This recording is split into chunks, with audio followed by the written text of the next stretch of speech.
Salut. Enchanté. T'es là pour ta première séance? Ouais, c'est ça. Ok, comment tu t'appelles? Kevin. Ok, Kevin, allez, viens avec moi. Ok. Alors, aujourd'hui, on va avoir en body un EMOM de 30 minutes, un exercice par minute. Première minute, 20 kettlebell hinge. 8 one leg med ball leg curl. Tirage bûcheron à la kettlebell. Cuban press pour la 4e minute. Landmine twist de chaque côté. 30 secondes de holo pour finir. Alors, t'es tout seul? Ça fait longtemps qu'on t'a pas vu, toi. Dis donc.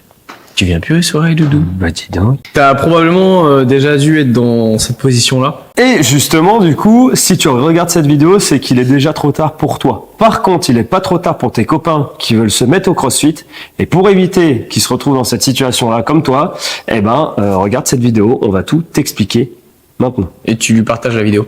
Ouais, aussi, oui. Ouais. Sinon, il peut pas l'avoir. Ouais, exactement. Ce Ça serait serait chiant, con. du coup. Ouais, aucun intérêt. Sois pas gland.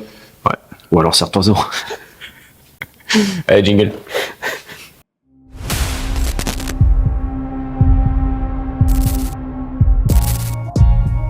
Donc, mon copain, aujourd'hui, on va te parler du lexique du CrossFit. Du lexique. Du lexique. Du lexique du training fonctionnel. Ouais, et de l'aérox du coup. Petit disclaimer pour tous les Français qui cassent les couilles en disant ici on est en France, on dit flexion nuque, flexion d'arraché, tirage menton, tirage de bras. En fait, les mecs comme ça, vous êtes juste des guignols qui ne comprennent pas l'anglais et qui n'arrivent pas à parler anglais. Ce qui est très dommage parce qu'à peu près le monde entier donne ces noms d'exercices-là, parle avec le même langage, mais il y a juste les trous du cul avec un pseudo-patriotisme éclaté au sol qui s'imaginent qu'en donnant des noms d'exercices français, en français, ils vont avoir plus de charisme. Maintenant, on va avoir 4 catégories. Les exos, les formats, les WOD, les matériels. Déjà, parlons un petit peu des formats. Les formats, quand on dit un WOD, le WOD c'est pas genre le truc cardio ou quoi. Le WOD c'est tout simplement ce que tu fais aujourd'hui, c'est ton entraînement, le workout for the day. Exactement. En français, l'entraînement du jour. Ensuite, en général, l'entraînement est divisé en 3 parties. On a le warm-up, on a le skills et on a le metcon. Yeah, Le warm-up, c'est quoi? C'est l'échauffement. Normalement, il est spécifique à la séance que tu vas faire. Qu'est-ce que ça veut dire warm? Mais je suis pas sûr. C'est-à-dire réchauffer. Ouais, mais warm-up. Bah, on monte la température. Ouais. Mais du coup, c'est. Comme quand tu regardes. C'est pas warm. Ah non, ça c'est un ver de terre. Exactement. Le skills c'est la partie où tu vas travailler ta technique, tu peux travailler ton renforcement musculaire, tu peux travailler ta force. En gros, c'est la première étape de ta séance. Et ensuite, on a le metcon. Yeah. Pour metabolic conditioning. Conditionnement métabolique du corps. Tout ce qui est crossfit et sport fonctionnel, en fait, ils ont mis un pavé dans la mare quand ils sont arrivés. Et donc, ils ont dit qu'on pouvait tout faire en même temps. Que ce soit ton niveau de force, ton niveau anaérobie lactique, que ce soit cardio, bref, tu vas tout travailler dans ce truc-là, quoi. Exactement. C'est les Illuminati, ça? Non, c'est une bite. Donc, les formats, mon cher ami. Alors, nous allons avoir 3 principaux formats. L'AMRAP, l'EMOM, le FOR-TIME. FOR-TIME, littéralement, ça veut dire pour le temps. C'est-à-dire qu'en fait, tu as une tâche donnée, tu vas devoir la faire le plus vite possible. Avec une limite de temps à la fin. Mais tu vas faire le plus vite possible. En règle générale, ça va avec un nombre de tours imposé. Ouais.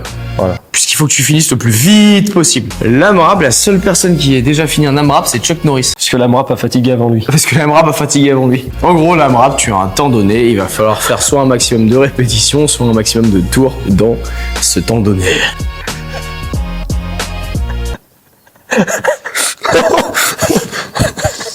Moi, je digère pas la blanquette. Oh putain, c'est nouveau. Ouais, mais la blanquette, elle date de lundi, c'est ça? Mardi. Je sais plus. Ouais, t'es au frigo quand même, hein. Ah, quand même, mec, on est vendredi, là. Ouais, j'avoue.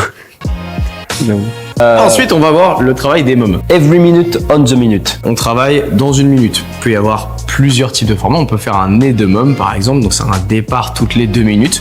On va avoir une suite d'exercices ou alors un exercice à effectuer dans les 2 minutes. Et nous on l'utilise beaucoup dans les skills parce que ça permet de cadrer un petit peu les séries, le temps de repos de chaque personne et d'avoir un bon timing, que tout rentre dans notre séance d'1 heure. En sachant qu'une fois que tu as terminé ton exercice, le reste de la minute, c'est du repos jusqu'au début de la minute suivante. On peut également fractionner un petit peu les minutes. Donc là, on te dit 2 minutes, 1 minute, mais ça peut être aussi toutes les 40 secondes, toutes les 30 secondes, toutes les 1 minute 15, 1 minute 20. Là, en fait, c'est juste pour pouvoir mettre un temps et puis à chaque fois répéter ce même temps sur un nombre de tours donné. La déclinaison de ça, ce serait aussi le death by, un peu le même format avec un départ toutes les minutes. Et cette fois, tu aurais pareil, soit un enchaînement d'exercices, soit un seul exercice, mais avec un nombre de répétitions qui est croissant. Du coup, tu pars de 1 et puis tu vas jusqu'à, tu augmentes à chaque minute, deuxième minute 2 répétitions, troisième minute 3 répétitions, jusqu'à ce que tu crèves. Et une fois que tu es mort, là, tu peux t'arrêter. Dans les formats de Death by, il faut s'arrêter quand on n'arrive plus à rentrer son exercice dans la minute. Parce que nous, ce qu'on voit au quotidien, c'est les gens qui travaillent jusqu'à la fin du Metcon. Vraiment, si on a une limite de 20 minutes, qui travaillent jusqu'aux 20 minutes. Alors qu'on sait pertinemment qu'ils n'ont pas fait 50 burpees dans 1 minute, quoi. Donc, soyez réglo avec ça, parce que du coup, après, ça dégrade le travail et l'intérêt du format, en fait. Ouais. Soyez réglo. Respectez-vous. Comme il vient de se respecter. Non, il s'est pas respecté. Tu vomis dessus. Parlons un petit peu des exercices maintenant.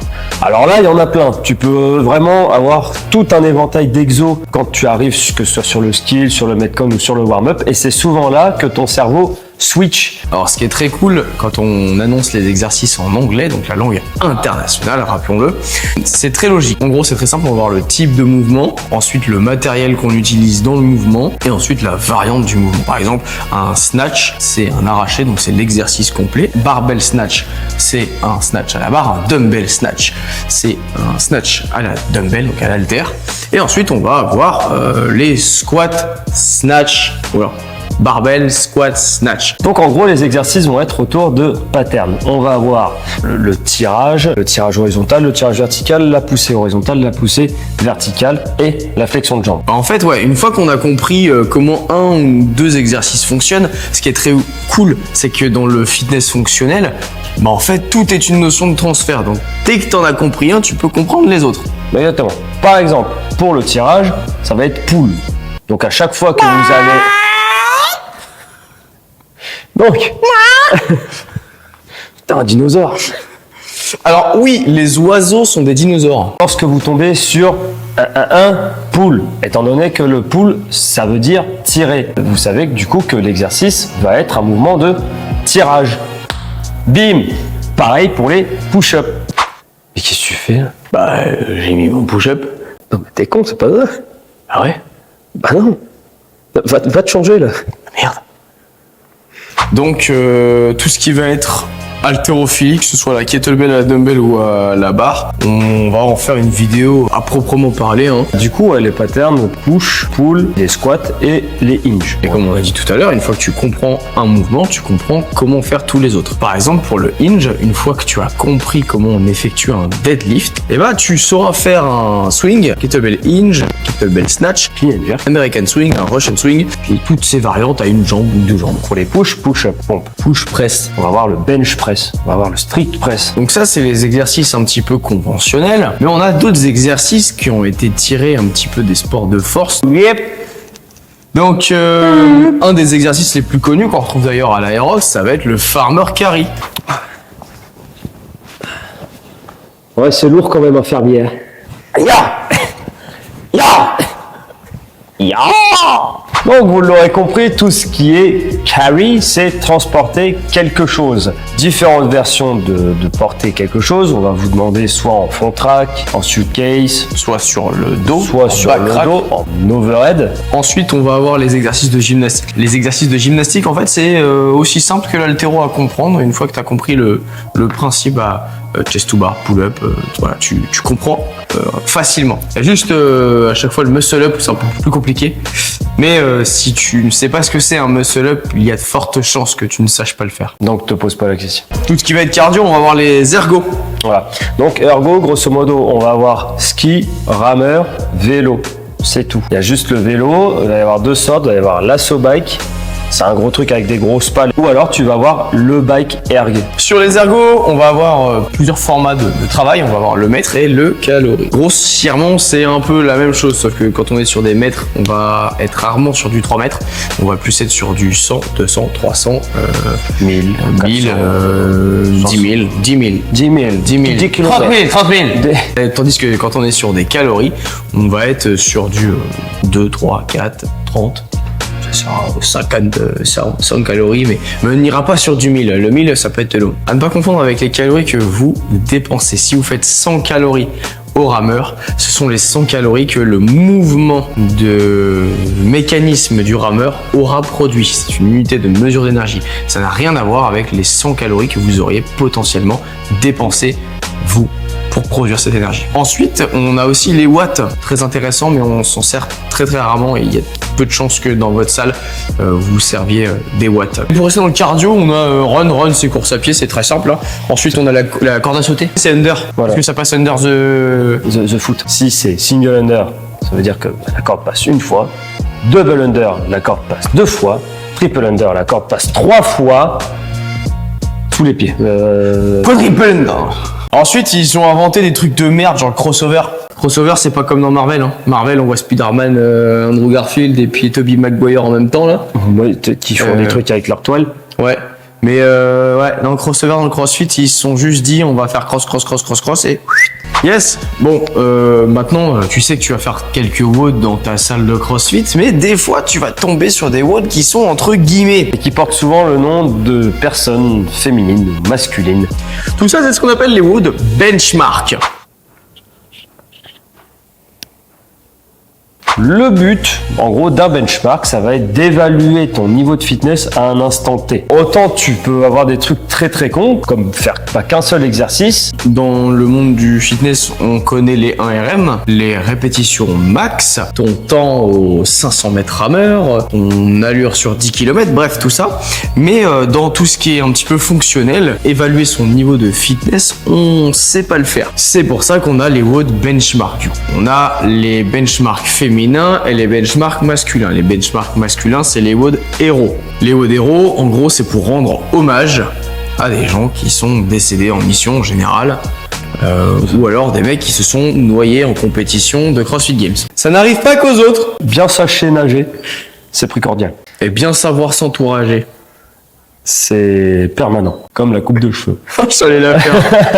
Il faut savoir que les WOD héros ou les WOD benchmark sont pas là pour faire peur. Alors effectivement, on va aller haut dans l'intensité pour justement évaluer le plus proche possible ton niveau de fitness. Mais c'est une évaluation. Il faut pas avoir peur de ton contrôle continu avant le bac, mais plus peur de ton bac. Donc voilà, les WOD féminins, on les connaît tous. Hein. On a le Cindy qui peut d'ailleurs aider à préparer le Murph. On a le Fran, très connu. Ouais, c'est cool. Ouais, le Fran, c'est un des plus connus, un des plus cool. On va avoir le Isbill. Tous ces petits WOD sont très sympathiques. Tu peux les retrouver sur internet de façon très simple. Et tu sais que quand tu vas avoir un WOD benchmark, entre guillemets, bah c'est un WOD d'évaluation. Donc, on va parler du matos. Ça, c'est une dumbbell. Donc le matos, c'est très simple. Hein. On va avoir du coup les haltères, les dumbbells. Voilà. On va voir les kettlebells. En règle générale, c'est une espèce de cloche. Barbell, c'est très simple, c'est une barre. Voilà, comme une barre. Dans barbell, c'est une barre. En général, ce sont des barres olympiques. Nous, une fois, on s'est foiré et on n'a pas commandé la bonne barre. Donc on a une des barres qui n'est pas olympique. Mais sinon, toutes les autres, elles le sont. Comment d'ailleurs différencier une barre olympique d'une barre? Toujours la même taille en longueur. Elles font toujours le même poids. Donc, chez les mecs, c'est 20 kg. C'est énorme. C'est grave. En plus, ça a une forme phallique. Et pourquoi c'est 20 kilos pour les hommes et pas 20 kilos pour les femmes aussi? C'est vachement sexiste, c'est misogyne. C'est misogyne. Et écoute, Germaine, tu nous emmerdes. En de vrai, on a vu ça. Hein. Ouais, non, vraiment, on l'a eu. Donc, Olympique, elle a une norme au niveau du grip. C'est-à-dire que l'épaisseur, le diamètre du grip varie. Sur les barres de 20, ce sera toujours le même, et sur les barres de 15, ce sera toujours le même. Les barres de 15, le grip est légèrement plus fin.